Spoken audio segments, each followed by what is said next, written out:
economic recoveries in history. As I said, how can we be the strongest economy in the world and lead the world without the best education system, without taps into the talents of every student, every student. In fact, my Council on Economic Advisors issued a report this spring on the economic power of HBCUs.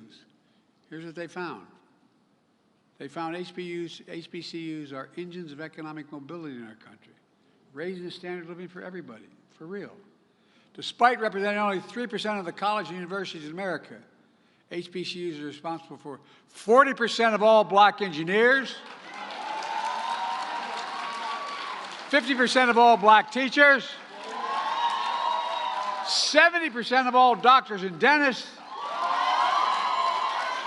and 80% of all black judges, and I'm increasing that number too.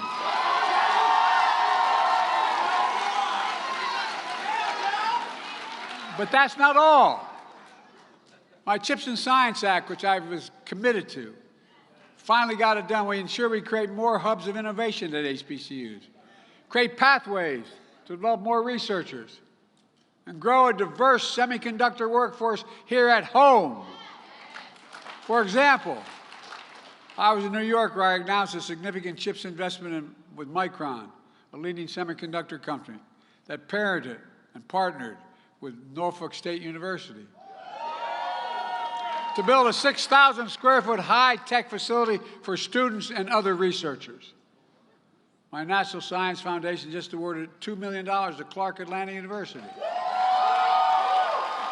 to support their work in the HBCU CHIPS network, fueling semiconductor research and development, and a workforce capacity at HBCUs. This is in addition to last week's announcement of $10.5 million for National Science Foundation grants to facilitate STEM research at more than a dozen HBCUs, including Central State University, a project to build a semiconductor R&D capacity. I'm also excited to announce that 4 HBCUs, Fort Valley State University, Russ College, Savannah State University, and Shaw University, are receiving additional critical funding to boost their STEM programs, prepare their students for these incredible opportunities. And moving forward, I've encouraged semiconductor companies to continue to create and expand partnerships with HBCUs as they invest in American manufacturing. And Vice President Harris and the National Space Council she leads are ensuring the federal government, industry partner, and HBCUs collaborate in opportunities for space-related technologies and innovation, the future. And folks, my Office of Science and Technology Policy is developing and sharing the best approaches across the entire government, how to expand STEM research and investments in HBCUs. In addition, my administration continues to diversify the federal workforce, starting by opening doors of opportunity like the HBCU Scholar Program that celebrates its 10th anniversary. I want to congratulate the 2024 cohorts of scholars, the largest cohort, all of whom are with us. Stand up if you're here. All right.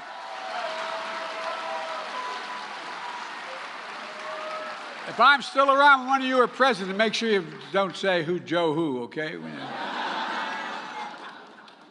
We also know that black studies show black students who have black teachers are significantly more likely to graduate from high school and enroll. We've known this for a long time, enroll in college.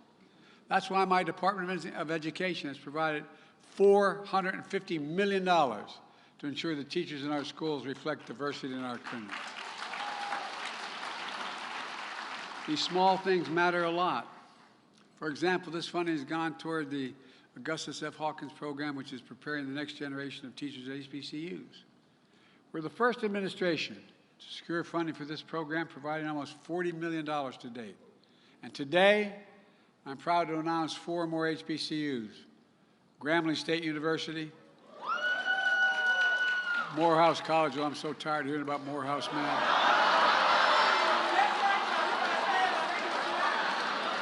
I did the commencement at Morehouse.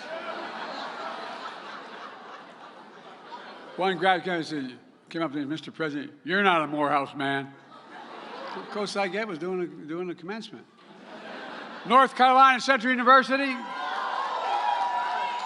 and Prairie View A&M University. They're being awarded new grants to increase teacher diversity. But we know that while a college degree is still a ticket to the middle class, that ticket is becoming too expensive. That's why we've increased the maximum Pell Grant by $900 a year, the largest increase in a decade.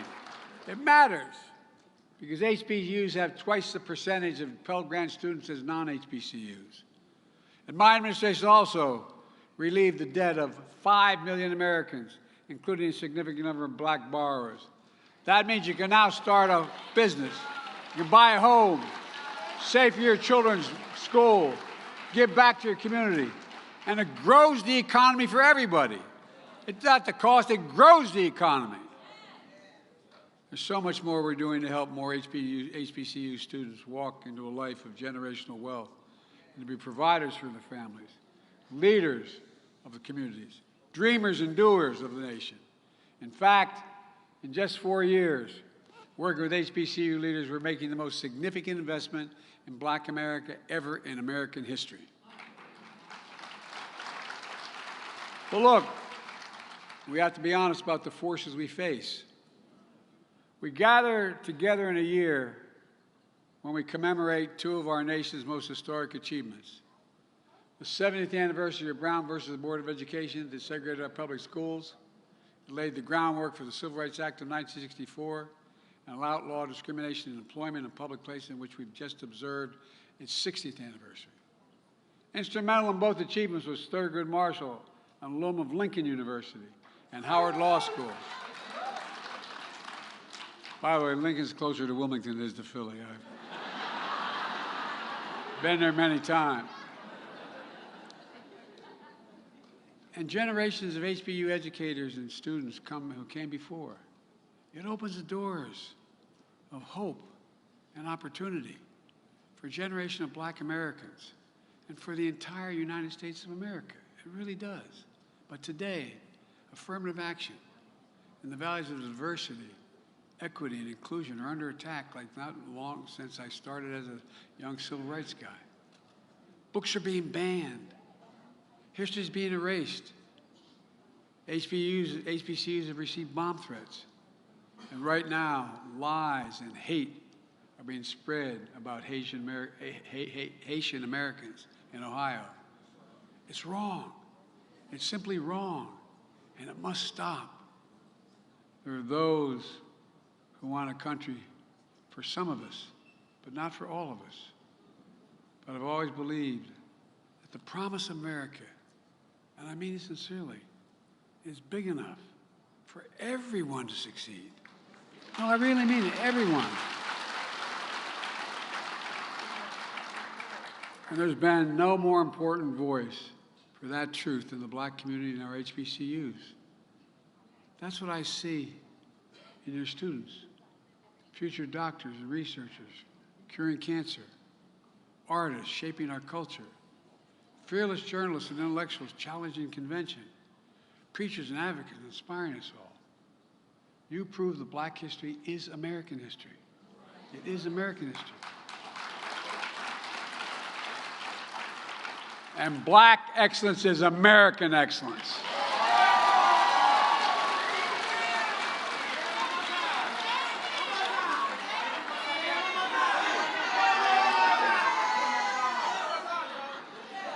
Well, let me tell you something. If I show up on your campus, you better be nice to me.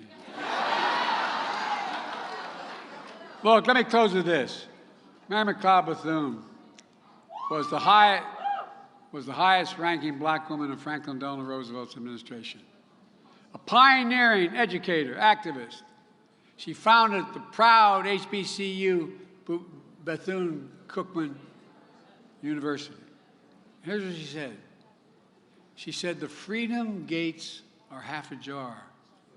We must pry them fully open."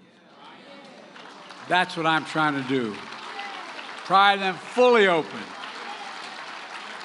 For over 180 years, HBCUs have been prying open freedom's gates For the past 4 years, Kamala and I, with the help of all you and great leaders out there in the city that I serve with in the Congress and the Senate, are pushing right alongside them.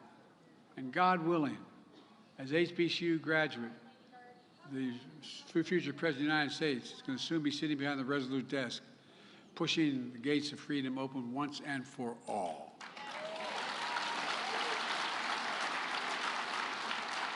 Folks, you've probably heard me say this before. We just have to remember who the hell we are. No, I mean it. We're the United States of America. There is nothing beyond our capacity when we act together. Nothing, nothing, nothing. We're the only nation in history that's come out of every crisis stronger than we went in. That's because of you, because of all of us. We're a diverse nation. Therein lies our strength when we unite. So God bless you all, and may God protect our troops. Thank you, thank you, thank you.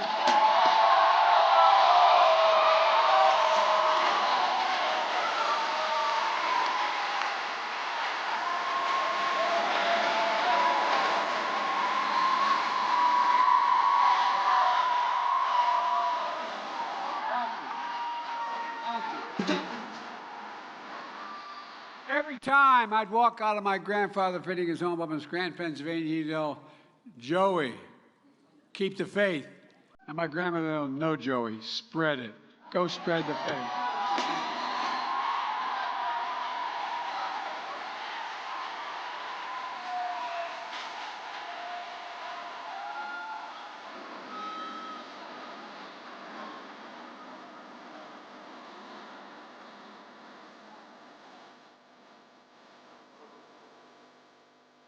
Ladies and gentlemen, that concludes this portion of the conference.